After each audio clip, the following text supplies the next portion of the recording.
大家好，我是田园，今天给大家分享一个红枣奶香大发糕的做法。首先我们准备220克的普通面粉，先加入3克酵母粉，再加入5克白糖，促进发酵，然后用筷子先把它们充分搅拌均匀。搅匀后，我们先打入2颗鸡蛋，鸡蛋的重量大约是120克，然后再少量多次的加入大约130克的牛奶。接着我们用筷子把它们一直搅拌成像这种细腻粘稠的糊状就可以啦。面糊调好后，我们再给它盖上保鲜膜，让它常温醒发至2倍大。醒好后，我们先加入30克提前切好的红枣和葡萄干，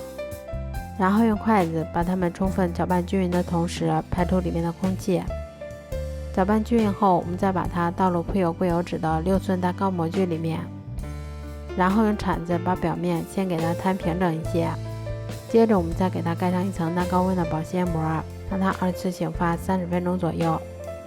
30分钟后，我们再把它冷水上锅，开锅后用大火蒸30分钟左右就可以啦。